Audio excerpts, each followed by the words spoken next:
Hey, welcome to Performance Anxiety. I'm your host, Mark. And before we jump into this episode, I want to thank our sponsors, AKG, for the incredible Lyra mic and the headphones that they've sent. It's part of their Podcasters Essentials kit, and it's the most affordable way to get high-quality gear to do your own podcast. Tim Foljahn has had a very interesting career. He's worked with Steve Shelley, Lee Ronaldo, and Thurston Moore of Sonic Youth. He's toured extensively with Jad Fair, Half Japanese, Cat Power, Thurston Moore, Townes Van Zandt, and others. He's been in a TV band called Boob on Orange is the New Black, and he's pursuing a master's degree in psychoanalysis. And he has a new album coming out. It's called I Dreamed a Dream, and it'll throw some of the coolest curveballs at you. Check it out on Cart Horse Records. Pre-order it on their site or at timfoljahn.com. He's on social media at $2 Guitar. And follow us at Performance ANX. Rate and review. It helps us a lot. You can buy us a coffee with no commitment at ko-fi.com/performanceanxiety. Merch is at performanceanx.threadless.com. Now let's jump right into this conversation with Tim Foljahn on Performance Anxiety, part of the Pantheon Podcast Network. Hey, it's Tim Foljahn. I'm on performance anxiety. I've got performance anxiety. I'm going to be talking about the record I've got coming out called I Dreamed a Dream and a bunch of other stuff. We talked about a bunch of stuff. I hope you tune in. Oh, man, thank you for joining me tonight. You're welcome. All right, let me just get myself situated here a little bit. Man, it is dark in this room. I got to get lights, but my house is so old. I've got, all the lights have to be plugged into the wall. I don't have any actual lighting in the room. Oh, yeah, that's all right, though. I like the overhead lighting can get oppressive. Yes. Oh, yeah, but the blue light from the computer is very calming, right? It's a look, yeah. It's a look. Let's see. So let me get back to my page. See, I was doing research, and I like to do a lot of research on my guests. I like to find things that I can ask about that you haven't been asked over and over and over again. Yeah. I figure, what's the point of doing an interview if it's the same interview somebody else did? But your career there's just so much of it. I have almost 3 pages of notes and I feel like I'm unprepared. Well, yeah, that's funny. So I'll hit on as many things as I can. I also don't want to keep you here for 7 hours. So, well, what for your personal interest, what was interesting? Well, the first thing I want to know is about how you started playing. I mean, were there guitar lessons? Was it another instrument? Was there a lot of music going on in the house? There was music. My mom had been a singer when she was younger, and so she would, there was always a lot of music in the house. And I remember being young and her getting me records that I couldn't really, she'd buy me 45s, which was kind of cool. Yeah. But I remember specifically her getting me this Aretha Franklin single, which I couldn't really appreciate at the time. It wasn't like Respect or some kind of up tempo like that. It was like a real barn burner torch song, wow. Heartbreak, and it was really, but that's what she liked, Yeah. And, but at that, I was just a little kid, but I was, I was into the Archies and stuff. Oh, okay. Hey, well, I think a lot of people were.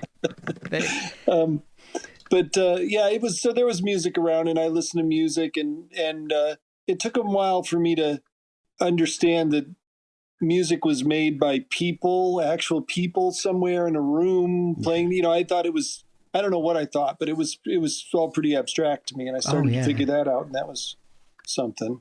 When did you start playing an instrument? Was that something that you wanted to do, or was it something that your parents made you do? No, I wish my mother, it was weird. My mother did not I think in her mind I was not extremely musical. um, because she was like, she had perfect pitch and stuff, and I Oh, definitely wow. did not.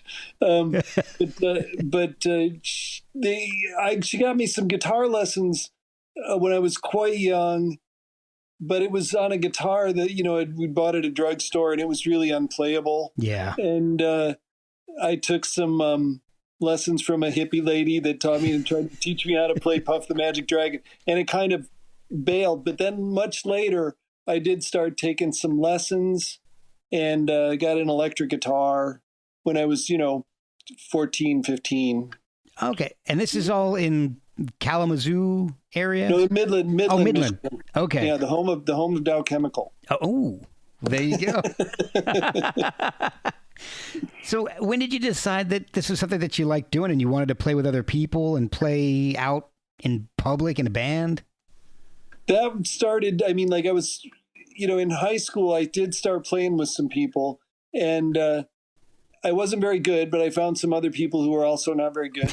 And I started playing with them, and they had charisma, and and so we did some shows then. I mean, I really liked, I got very into, rock and roll in general. And so I was just really interested in the lifestyle. It's still small town stuff though, so we were pretty much making it up as we went along. Okay. We'd look at records and be like, yeah, I want to be like that. Right. Yeah. Is that where you met Steve Shelley? I met him in Midland, yeah, and we had actually gone to the same high school, but we didn't know each other in high school. But after high school, we met, and he actually was in a band with one of the guys that I had been in a band with earlier in high school, and so there was a connection there. Okay. Yeah. And so you guys got together and formed the Spastic Rhythm Tarts? When I went to Kalamazoo, I hooked up with Mike Love and Sherry Fight, and those are their real names. And and they neutralized each other. We had a trio for a while, and it was pretty art damaged, and we could like clear a basement in no time. And then Steve had gotten me in a band in East Lansing, and then called Faith and Morals, and then I'd been playing with Steve on and off when I'd go back to Midland, and then I got him involved in the Spastic Rhythm Tarts, and which is the case a lot when Steve joins a band. It becomes a lot more, he brings a lot to the table, so okay. He brings a lot of like song. It changes things. So so the band changed quite a bit when he joined it, and so that's how that worked. Was playing there what really made you want to become a professional musician, or was there something else that really steered you towards that as a career? Yeah, I don't know if I was still at that point. I mean, I don't know if I ever, to this day, I don't know if I've ever really looked at it as a career. It was not like that. Then it was super art damaged. Right. And so it was very just expressive and expressionistic in a lot of ways. So it was kind of anti-career in a way, but we had aspirations though, because it was a different world. The 80s was kind of a free for all, but I mean, to put it more in a more blunt way, like it wasn't until the 90s I ever made any money from music. Okay. So as far as there was never a career stuff, but I knew it was something that I really enjoyed doing. And so I kept doing, there were periods in the 80s where I really didn't have a band, but I was recording at home, or I was doing something, I was always thinking about it. So it was always part of your life, even if it wasn't the main focus. Yeah, because it was sort of a part of the art thing. I was sort of a painter, so I and I went to school in New Mexico, but I was still making tapes and talking about music, very involved in the music scene, Okay. So just it was always there, but it wasn't. I don't know if I mean, I was definitely a musician, but I don't know if I kind of thought about it in that And the 80s was kind of like that anyway. There was this huge smear between art and music. Like there was not the division that there is now. I don't think it all kind of got mushed together. Yeah, you're right. I mean, I was I was growing up at that point, so I was listening to a lot of different stuff. That's one of the cool things that I always look back on is the differences in styles that were just played on the radio. Yeah. You'd have Tears for Fears and even MTV back at then. A Tears for Fears song would come on, and then the Art of Noise would come on immediately after. So right. It was. We great. were talking around. I was talking to somebody. We were talking to my girlfriend just the other night, and we were just thinking about how, and it seemed all normal at the time, but like Devo had a hit. Yeah. Like Devo had a huge hit. Yeah. Like, how did that happen? Like that's crazy. On the radio, it was yeah, I mean, huge. Yeah, exactly. Yeah, and somehow they ended up working with Neil Young. Yeah, which makes more sense than having a top 40 hit for Devo, because where they came, they were so that, and I always loved them from the beginning, and they were out. I mean, that was some out shit. Yeah. Well, out stuff. Yeah, no, that's okay. It's a podcast. You can say what you want. Oh, cool. All right. So then you started to move around, and you ended up in Chicago, New Orleans, Albuquerque, but you ended up in Hoboken. Yeah, Hoboken. How did that happen? Well, that was because of Steve, because he actually had been, we'd run into him. We put on a show for his band Sonic Youth in New Mexico, and so we stayed in touch, Yeah. And we had sort of run out of road. I was married at the time, and we had kind of our lives had become a little dark, and so Steve was like, I apartments are cheap here. I can get you an apartment. So that was the first time in a long time that we had moved towards something. We didn't, we did a lot of moving away from things. Yeah. And so we actually moved there, and so I got a cheap apartment, and, Oh yeah. And then I've been here ever since. That's good. I used to go to Hoboken. I used to live in New Jersey, so I'd go to Maxwell's every once in a while. Yeah. And Yeah. that was one of the coolest places around. I was there 4 nights a week, probably for most of the 90s. Oh, man. So I probably ran into you at some point. Probably, yeah. So when did you decide, or I guess maybe the better way to phrase this is, how did $2 Guitar come to be? That was, I was working on some songs and recording them on 4-track and stuff like that. And Steve had started a label, and he was just like, well, I could put that. I kind of like that song. It's messed up. I'll put that out. Well, that's it, because it's got this weird, menacing slackerness to the sound of it. It's a little creepy sometimes. It's like Space Needle meets Silence of the Lambs. And I love Space Needle, and Silence of the Lambs was a cool movie, so it kind of works for me. But like Blood on the Palm, that's got to be one of the creepiest songs I've ever heard. Yeah. I know that she is up in heaven, and we're going straight to hell. Oh, sweet Mary, what do we do now?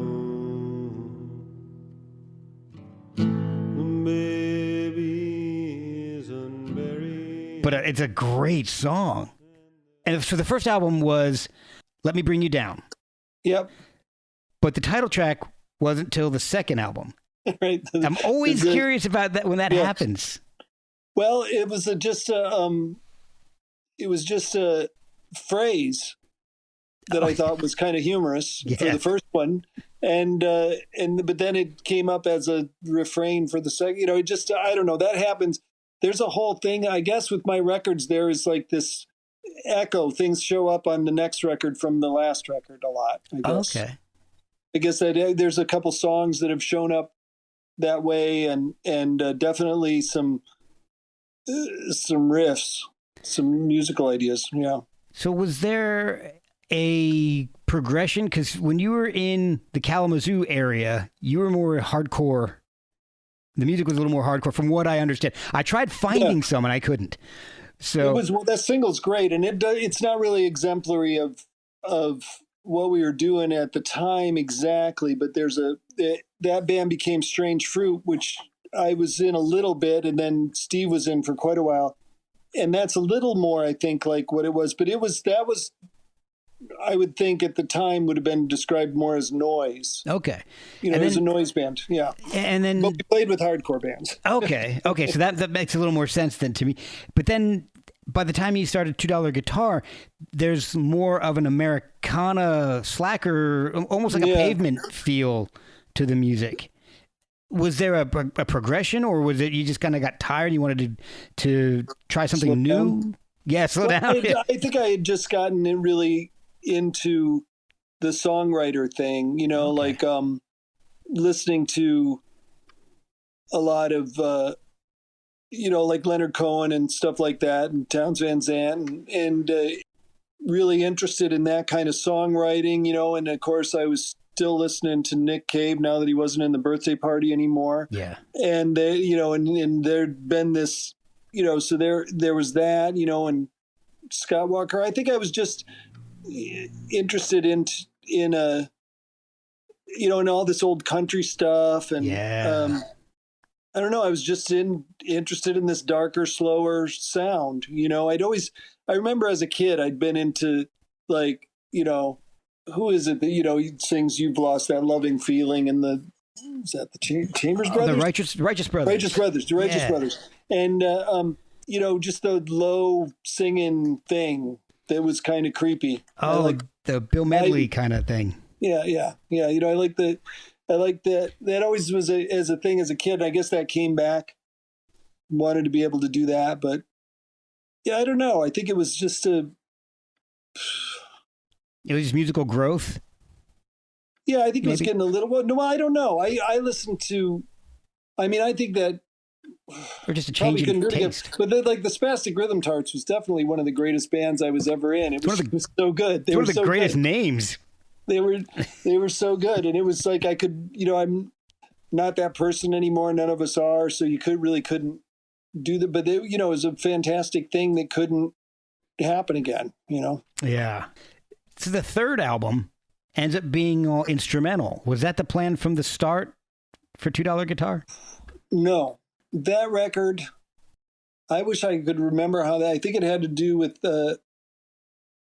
because in my memory, I'm thinking we recorded that at Easley. I would have to look at the record, but it seems like some of it happened at the Jolly Roger studio also. But we were like, I think it must have been done at Jolly Roger, because I think it was a new studio and they were offering a studio time to get it up and running. Okay. I think that must be how it happened. But it was we'd been, because we, in those days, which some people still do, but not too many in New York, but you had this thing where you just played with the band every week. And so we'd just be working out the things, and we just had this sort of somewhat improvisational thing going on that we were into. And so we had these grooves, and it was really nice to not have to come up with lyrics and not have to sing, because I wasn't too confident in my singing.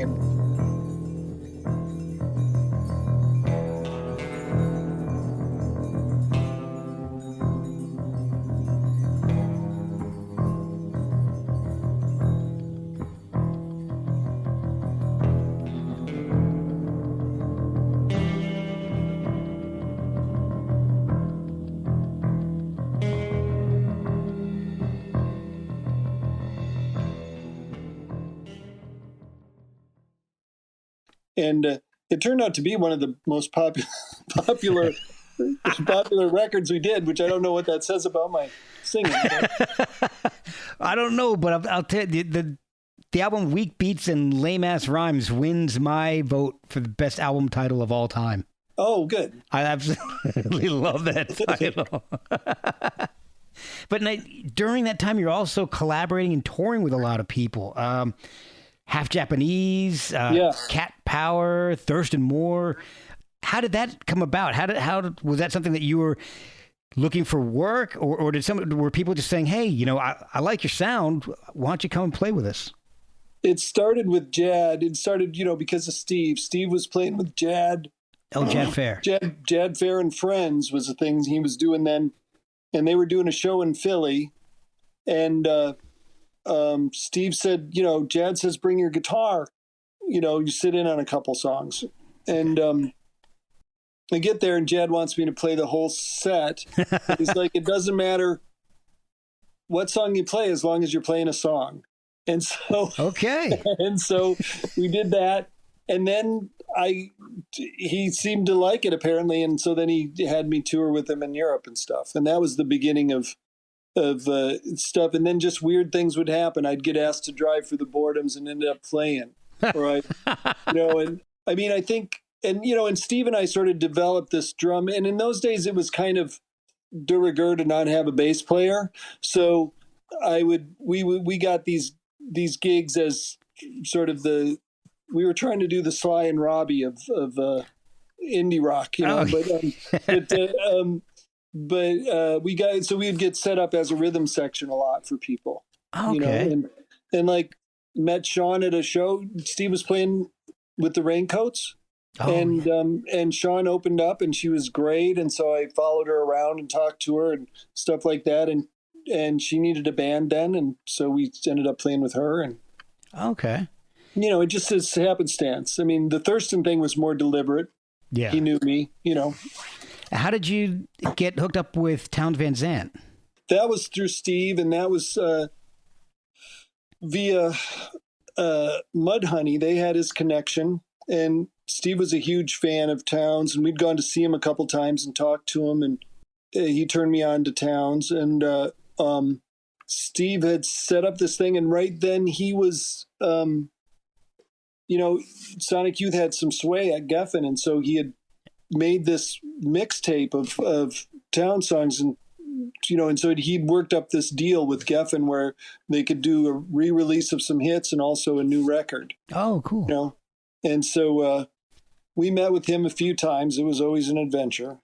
So, and unfortunately, you were working on something with him when he passed. Yeah, it was New Year's, and we were in the studio the night before, and we knew he was messed up, but he had broken his hip actually. Oh, and wow. so finally he had to go in the hospital, and then the next, on New Year's Day, he passed away, but he got to get home first, which was a good thing. Oh, that's good. Oh man. So is that how you really started in the sidekick business? Cause you've played and toured with so many people. So I guess that's kind of the start of it. Would work with the happenstance and just people finding out, just in being meeting people and all kinds of ended up playing with Cristina Rosenvinge from Spain because she was working with Lee Ronaldo, and just a bunch of different things happened, and then get her to sing on my record, and she's actually singing on the new record. Yeah. It was a coup to get that. And that was totally like she was in town and could you do this? And she totally came over, wrote the parts. She was so ready to work. It was crazy. Oh, that's awesome. Yeah, I was really lucky because I'd been trying to figure out how to make that happen. And then she just showed up. It was kind of magical. All right. So I have a question about Thurston Moore. Okay. You've worked with him a lot. You're all over the Psychic Hearts album.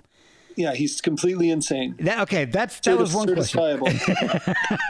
A lot of his music sounds accidental, like. But what do you mean? I guess that was a weird way to put it. I guess found sounds like if you guys are rehearsing something or you may be recording it, but something isn't quite right, but it sounds better. He'll keep it. It sounds kind of like. Well, I'm not. I think putting there's it always the right room way. for that. There's always room for that. Okay. But I would say that Thurston is one of the most deliberate players I know. Okay. So it's very, I mean, a lot of that is built in and a lot of it, but I mean, I think there's always room, and he's a great improviser, but it's because he is very deliberate in where he's going.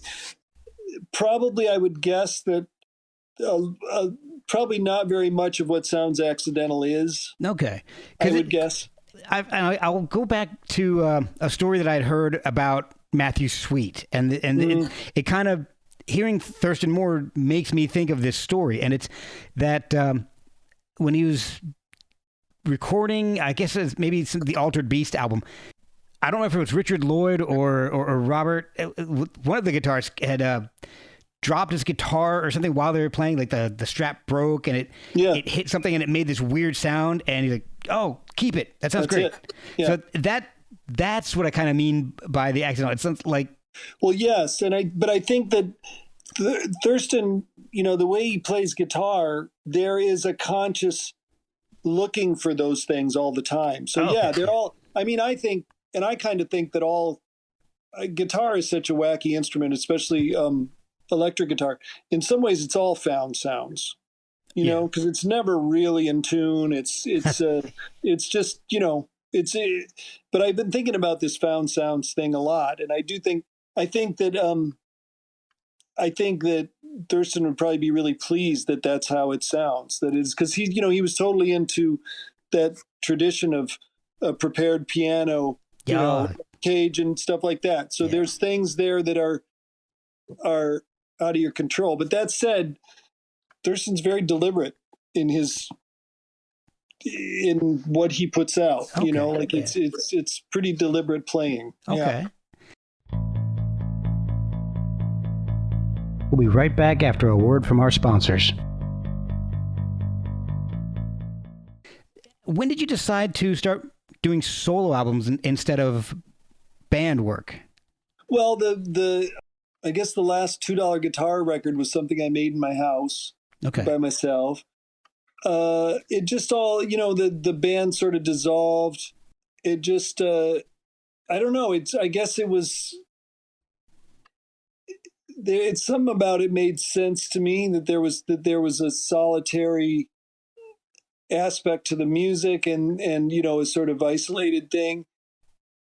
It was funny to start just doing it under my own name. Yeah. It was, because the 90s were all about having this fake moniker, right? Right. You don't want to use your own name. Yeah. And it was like so there was something about, I think there was something that I connected with doing it under my own name that pushed me more into the singer-songwriter head. Maybe it's a tough call. I don't know. All these things are so long ago. Like I think about these things and I really don't know. Like, how did you come to that? That doesn't seem like such a great idea. Why'd you do that? Well, one of the things I enjoyed listening to going back was the Dead River soundtrack. Oh, wow. How did that come about? Well, there was a guy in New Mexico who I'd never met, and he was very interested in the Train Songs record. Okay. And he approached me about using some of that, and then it turned into me making the soundtrack for the movie. Oh, wow. Which I have never actually seen the final cut of. I don't know if the music actually made it to the movie or not, but I produced this record for it and it was fun to make because I was actually, and of course I didn't have my technical game very together, so I was doing it in a very haphazard way. But you were playing along to scenes and stuff, which is something I'd always wanted to do. Yeah. And it kind of produced all this music, and some of it's pretty good. Some of it's kind of I'm not so sure about, but it is a thing. It's really interesting. I was listening to it today at work, and that's great. Really enjoying it actually. Oh, good. Your next foray into film is more TV with Side Boob. Yeah, Side Boob. Can you tell me a little bit about Side Boob and how that came to be, how you got involved with that? Well, this is all Lyle Hyson's fault. And he, he got this. There was this thing coming down the pipe where he works. They trying to find music for shows and his company and. And there was this character, Caputo, who was supposed to have this band, right? Right. And the things that people kept coming up with were like these, they were they were all too young and good looking, And so he literally sent them a picture of Tom a really crappy picture of Tom with his dog in his lap and something else. And they went for it, but we had, Tom had this studio and so we could produce the music as well. And so they would pitch us the lyrics and we would just write music for it, which was fun. Oh, cool. Okay. So this is for Orange is the New Black. Yeah. For maybe somebody who doesn't realize what we're talking about, but so the lyrics were already done. You had to write music around the lyrics? Yeah. Yeah. Oh, wow. That seems backwards to me. It was, but it's very liberating, actually. And, and the idea was it didn't have to be great because it's a bar band, right. And so, but with the one, they sent the Workers in the Mine first, and I was able to feel that pretty well. You don't know them well, but they're red-blooded American boys trapped in a cold black hell. There's workers in the mine, and they could be your son, but not unless we reconnect the tunnel so they can come.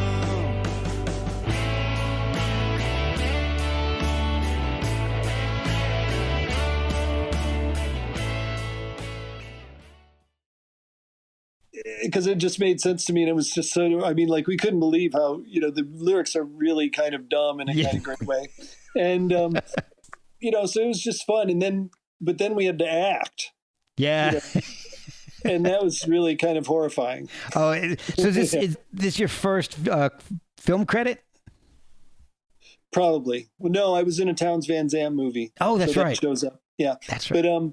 But yeah, it was the first, but it was definitely the first acting in front of real cameras and stuff. And but Nick, the guy, and we ended up doing more with Nick because he had to do, they had to make him sing and stuff. And he's like, I really can't sing, and he really couldn't.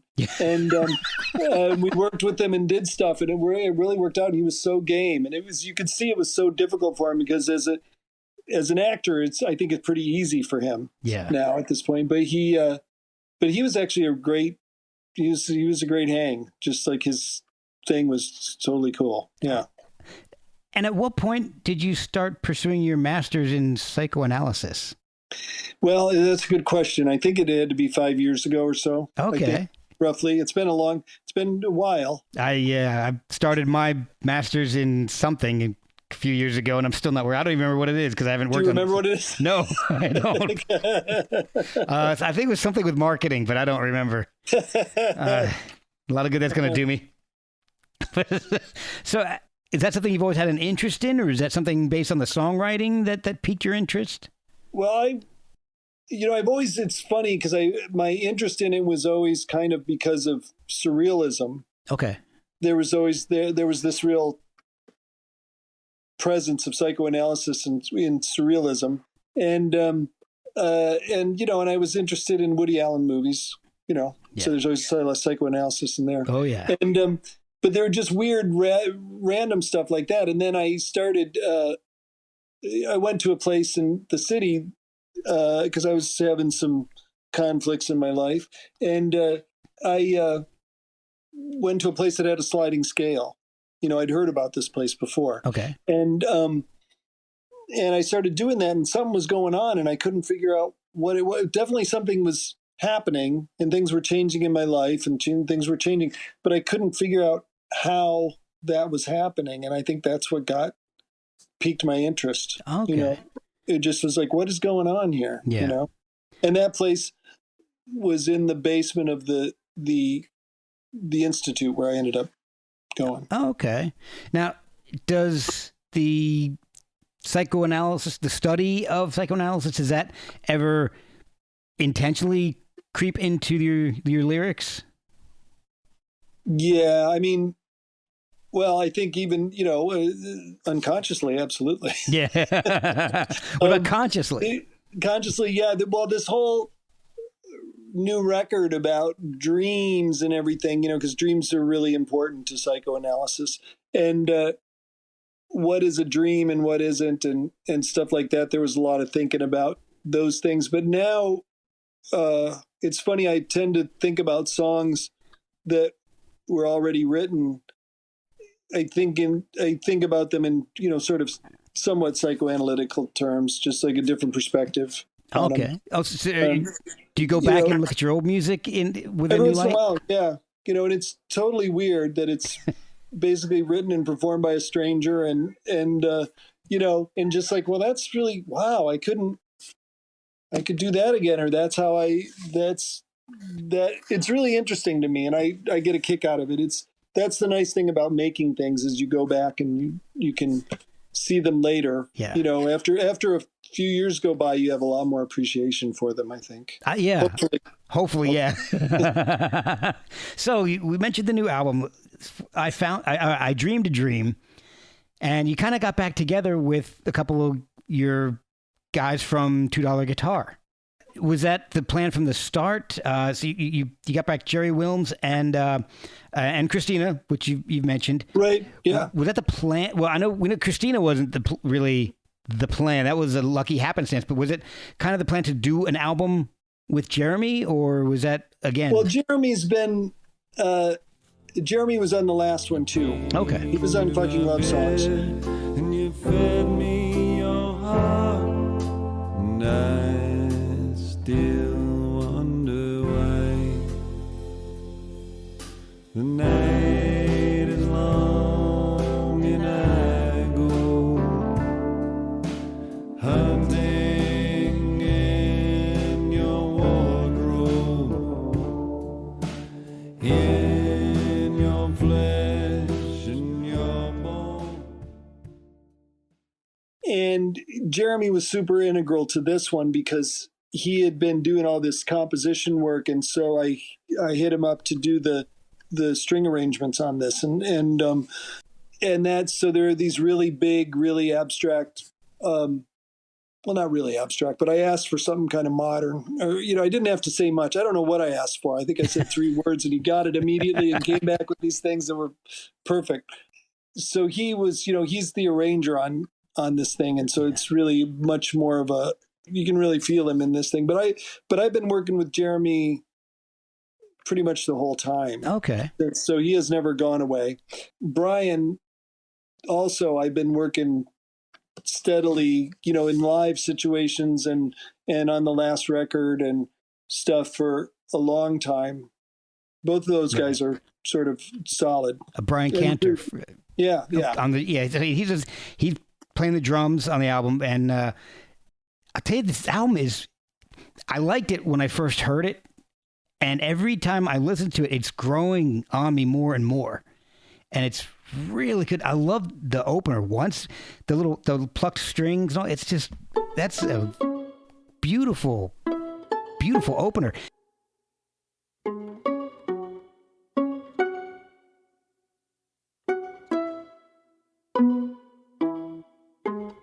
I once made love to the most beautiful of all lonely women in the world. Like a dream, it seems so real. And the whole album, all the strings, it's very lush. I really love the strings on it. Yeah. Oh, yeah. It's incredible. And the people we got to play on it were just, it's just really just a couple people, but they're kind of doing the whole section, and they just amazing players. Like, yeah. I knew Megan from work. Actually, I worked at a guitar store, and I knew she was good. Yeah. I knew she was working a lot. I knew she was good, but I've been in a lot of studio situations with string players, and she's just insanely good. I mean, nobody could believe it. Everybody that was there were just like, it's very difficult. It's very difficult to play violin in a recording situation. Yeah. The control is just, and she's stacking harmonies, and it was something. Yeah, it was great. So when did you actually start writing the album? God, I think it was probably about 5 years ago. Probably about 5 years ago. Okay. All right. So going back to some of the tracks, because I've got a few other questions about writing the album, but I want to wait for a minute. Okay. The first 4 songs kind of lull me into a nice sense of, we'll say, security. And then Remember Me comes out with this really up-tempo, new wavy bass. The album is very orchestral and kind of an Americana feel to the first 4 tracks. Yeah. And then Remember Me comes out with this new wave bass line and the beautiful Americana style guitar and strings. And I wasn't expecting that bass. That was really cool.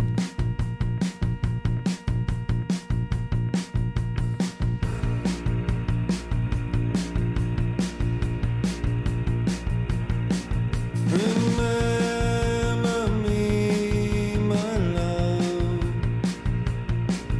when you are old and gray,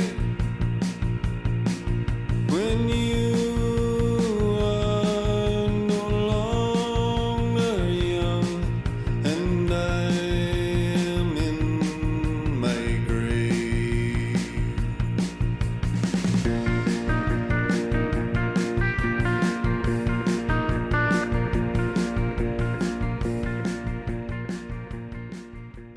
Big change of pace on that.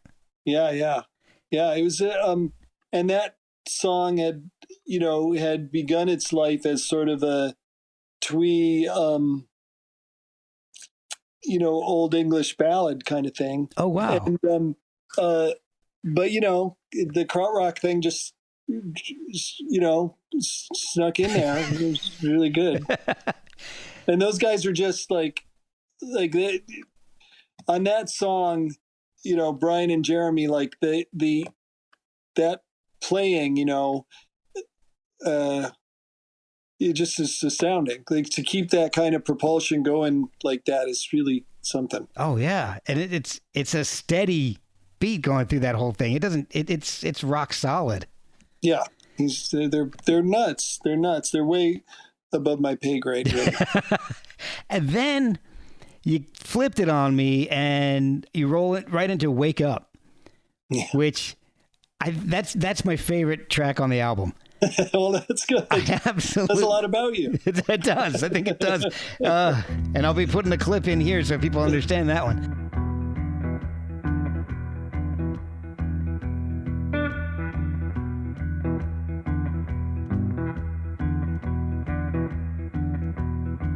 As I lay sleeping, I dreamed a dream. I held you in my arms, yeah. And you came to me and said, wake up, motherfucker. Wake up, wake up. That bitch is gone.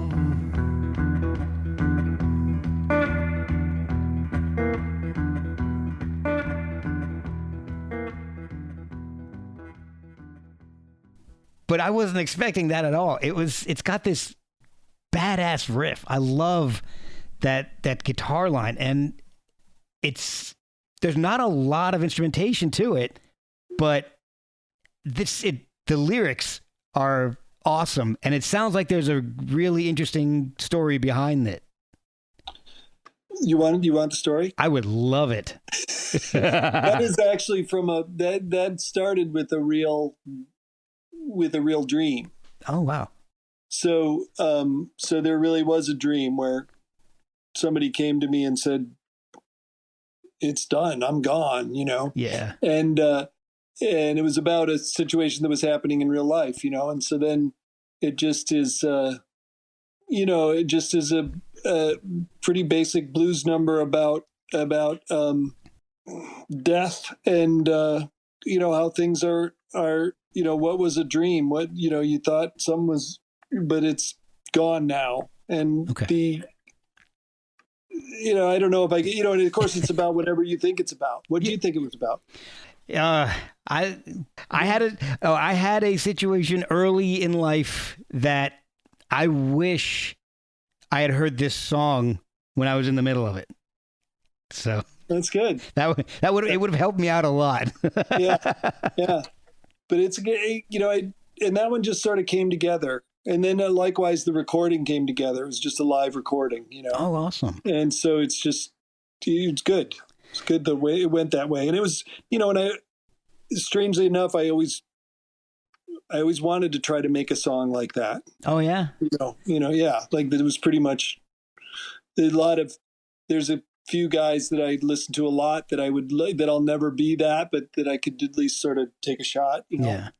Yeah. All right. So recording the album, did you do, I'm assuming, and tell me if I'm wrong, that you did at least part of it throughout this pandemic? No. I mean, well, there was some mixing and some stuff done remotely, like here at my house. And I don't know how much of that, there was an actual one day going into the studio, sitting with Tom and doing some final adjustments during the pandemic. But the tracking was done, the basic tracking was done a long time ago, but then all these overdub strings and Christina and stuff happened sort of in different places at different times. Okay. The strings happened in the studio, except for Dan. He did his remotely.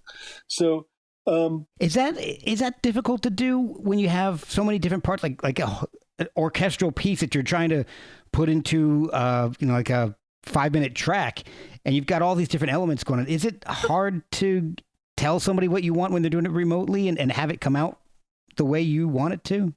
Well, Dan had worked with Jeremy a lot. Like those guys worked together a lot, and Dan is just a ridiculously good player. So Jeremy was able to explain that very well. Okay.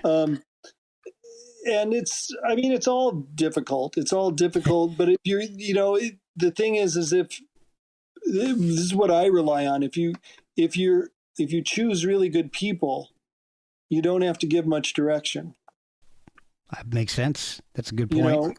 And like they pick up, or they have a little of what you're looking for. So they're bringing it, like with Brian, well, with any of these people, they just you sort of say a little thing like, not that, maybe something like this. And they have a feel for where it is, and they give you not only what you were looking for, but so much more, Yeah. So I can't decide.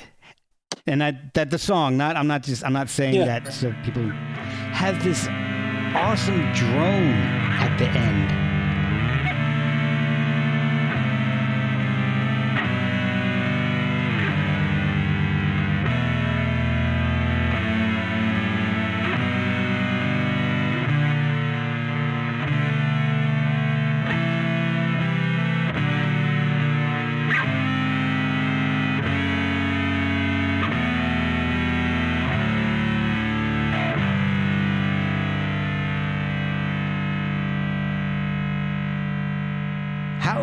How did you do that? Because I love that. That's Jeremy. So that is he's just doing this fuzz bass.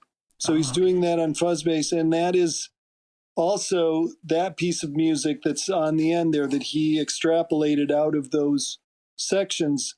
That became the instrumental that is the second song on the record. Oh, okay. Oh, wow. Yeah. I dreamed. And so there's this weird reversal, just a little loop. Yeah. Oh, that's awesome. Cool. But he is, it was I can't remember what the chain on his bass was, but it was really fuzzy, and he was just built that thing. That is so cool. I love that kind of stuff. Yeah.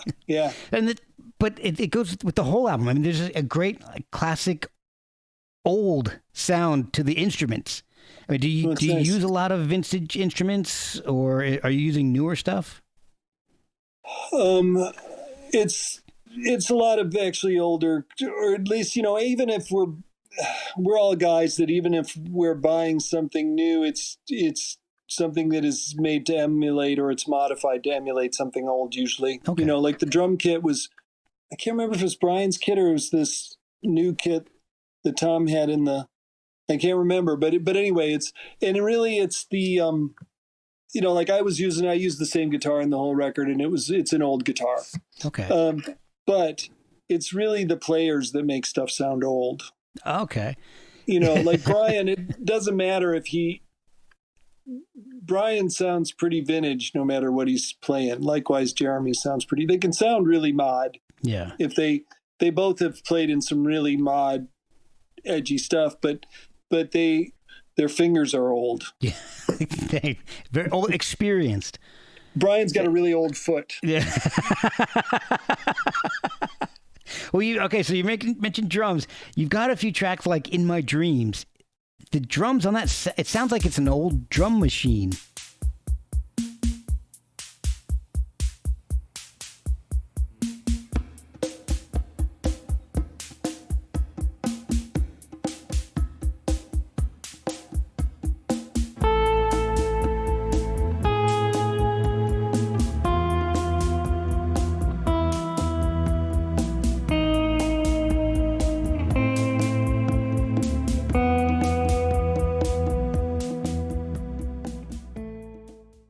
Yeah. Is that what that is? It's oh God, yes, it's a very old drum machine. It's an old Baldwin from an old keyboard thing that I got from Jeremy, actually. Yeah.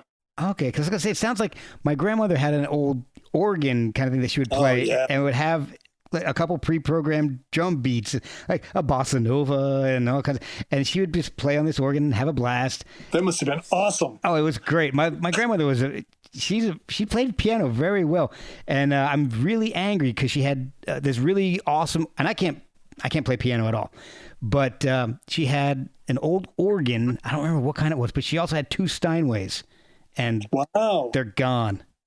No idea whatever happened to those. I blame my cousins. Yeah. I think they took them, sold them for nefarious purpose. Now, my cousins are actually good, but I do think they took them. Just in case they're listening, you guys owe me. We know. Has the past year changed how you work at all? Have you been working on anything new beyond the new album? I've been doing these experiments and getting things together. I have another little record that I'm going to put out that's sort of like side effects. That is going to be talk about found sounds. It's just stuff I found like out experimenting with different sort of recordings and stuff like that. And so cool. That's I'm always doing that kind of junk and trying to make it all a little more finished. And it's kind of soundtracky, kind of shapeless. But lately I've gotten really involved in making the videos for this record. So cool. I figured out how to use green screen and stuff, and it's really absurd. So I'm awesome. Doing these ridiculous videos. And so that's been really compulsive. That's awesome. It's fun, yeah. When hopefully, it looks like maybe things might start opening up again soon. Yeah. Are you going to be taking the show on the road for the new album? I don't know. It's funny because the new, job and everything, I don't know how that's going to work. And I haven't really truly toured. We've done little things. I haven't really toured in years. I don't know. It's funny. I've gotten to this point. There's this place that I've discovered in town that's the Sasira Gallery, which this guy Issa runs. And it's this crazy place. Like it's this wonderful gallery, just chock full of surreal stuff, but it's also a venue. And so I've played there, and there's something about playing there to a few people. It seems very old, like not very old, but like something from the 80s in New York or something. But oh, cool. There's something very satisfying about that, and that does a lot for me as far as playing live. But I'm sure I'll end up doing some things. I really don't have a plan about that. Yeah, keeping it local then, New Jersey. Maybe, New York? I don't know. I mean, I have no idea. It's sort of like, I think it's going to, the record will probably dictate that. Okay. Like if I get invitations to go someplace or something like that, then I can build something around that. I really have no concept of that anymore. And I really don't know what it's like out there anymore. Nobody does, especially after this year. But I mean, even rolling up to this year, like everybody I knew, they were doing a lot of house parties and a lot of, there aren't the clubs that there used to be. That's a really good point. Even before the pandemic shut everything down, a lot of the smaller places don't exist like they used to. Yeah. That's really sad. But where can people find the album? And at this point, it'll be a few weeks before this comes out. So not sure if they'll be able to pre-order it or order it at this time. You can pre-order it. It'll be up on the Cart Horse Records website, but it's also there'll be a link to it on my website. You can there'll be a link to it on my $2 Guitar Instagram. It's on Bandcamp. There's going to be vinyl and CDs also. Oh, awesome. So my name on Bandcamp will put you there. I Dream to Dream. And that's already up, so you can do pre-orders now. Oh, cool. And what's the social media presence? You said you have a website. What's the Instagram? I have a website. I have Instagram, and I have Instagram is $2 Guitar. Okay. And but if you put in my name, it comes up. And I'm on Facebook. I'm not very good at Facebook anymore, but I'm trying to put stuff up there.